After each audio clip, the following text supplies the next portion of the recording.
इस वक्त पूरे खित्ते में पाकिस्तान सबसे ज़्यादा ऐसा मुल्क है जहां की आवाम को मार पड़ी है, और मारा किसी बाहर से नहीं, हुकूमत ने मारा है। और पाकिस्तान वो वाहिद मुल्क है जिसको सबसे ज़्यादा सहूलतकारी भी मिली है ईरान की जानिब से। आपने हुर्मुज़ में इनके तेल के इनके कंटेनर गुजरते हैं, इनको कोई नहीं रोकते, इनके झंडे लगे हुए गुजरते रहते हैं। ट्रंप ने गवाही दी है, सागडार ने कहा है, लेकिन इसके बावजूद अवाम की कमर क्यों तोड़ी गई ये मैं आपको अब बताता हूं। हुआ यह है कि पाकिस्तान के अंदर तक कारोबारी जिंदगी चल ही नहीं रहा। पाकिस्तान की मईशत का पहिया जाम हो चुका है। मौजूदा सरकार के पास सिर्फ 3 रास्ते हैं खसारा पूरा करने के लिए। पाकिस्तान लगातार खसारे में जा रहा है और अवाम के ऊपर बोझ डाल डाल के ये पाकिस्तान को डिफॉल्ट से बचाने की कोशिश कर रहे हैं। सरकार किसी किस्म का बोझ उठाने के लिए तैयार नहीं है।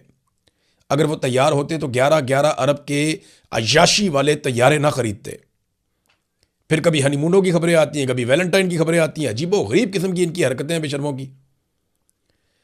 और अब इतने महंगे तैयारे खरीदने के बाद ये कौम से उम्मीद करते हैं कि कौम कफायत शारी करेगी। अभी शहबाज शरीफ की गाड़ियां गिनी है, 30 से ऊपर गाड़ियां थी उसकी। जो इनमें से निकलता है बेशर्मों की तरह लंबे चौड़े काफिले लेकर निकलता है। खुद इनके अलल्ले और तलल्ले नहीं खत्म हो रहे। स्टूडेंट्स के लिए स्कूल और कॉलेज बंद कर दिए और अपने वीआईपी जा जाके वहां पे स्टेडियम में अकेले बैठ के मैचेस देख रहे हैं। कैसे फ्रॉडिया अलीट है पाकिस्तान के जर्नैलों ने पाकिस्तान के ऊपर मुसल्लत की है। अब ये क्योंकि इकॉनमी चल नहीं रही, मईशत का पहिया तो चल ही नहीं रहा, ना सरमायाकारी आ रही है, ना कोई पैसा खर्च कर रहा है, ना खरीदो फरोख्त हो रही है, ना रियल स्टेट का बिजनेस हो रहा है, कोई कारोबार हो नहीं रहा पाकिस्तान में। जब कारोबार नहीं होगा तो रेवेन्यू कलेक्शन नहीं होगी, यानी कारोबार जिंदगी चलेगा तो टैक्स इकट्ठा होगा, टैक्स इकट्ठा होगा तो मुल्क चलेगा। अब अगर कारोबार जिंदगी बंद हो गया हुकूमत की घटिया कारकर्दगी की वजह से और अवाम के अदम एतमाद की वजह से, तो 3 तरीके बचते हैं फिर। नंबर 1, कर्जे लो, इतने कर्जे लो कि कौम की कमर तोड़ दो। और ये इन्होंने करके दिखाया। पाकिस्तान बनने से लेके अब तक 75 सालों में पाकिस्तान ने जितने कर्जे लिए उतने कर्जे इन्होंने 4 साल में ले लिए पिछले। इतने कर्जे लिए इन्होंने। सारी हुकूमतों ने मिलकर, सारे जर्नैलों ने इतने कर्जे नहीं लिए जितने आसिम मुनीर ने और शहबाज शरीफ ने मिलकर ले लिए। ये पाकिस्तान की इन्होंने कमर तोड़ दी। दोनों ने चले जाना है। शहबाज शरीफ का नाम तारीख के अंदर जिंदा नहीं रहेगा, अर्दलियों को कोई नहीं याद रखता, और आसिम मुनीर को एक डिक्टेटर की तरह लोग याद रखेंगे सिर्फ इसलिए कि एक आदमी आया था काम डाल के चला गया, जैसे याया खान, परवेज मुशर्रफ, अयूब खान, ऐसे ही याद रखेंगे लोग। तो अब नाज़रीन हुआ यह है कि जो खसारा हो रहा है पाकिस्तान को, उसका पूरा करने के लिए 3 चीजें। नंबर एक कि ये सबसे पहले कर्जा लेते हैं, और मैंने आपको बताया जैसे ये ले रहे हैं।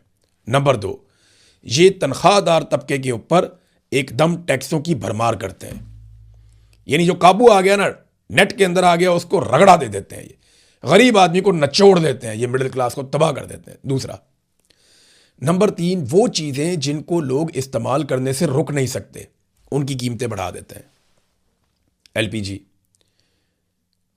लोगों को लेनी पड़ेगी, पेट्रोल लोगों को खरीदना होगा, गाड़ी नहीं चलती उसके बगैर, आप ट्रैवल नहीं कर सकते, आप कोई काम नहीं कर सकते। अभी किसानों को बहुत ज्यादा डीजल चाहिए होगा, 520 रुपए लीटर है यार।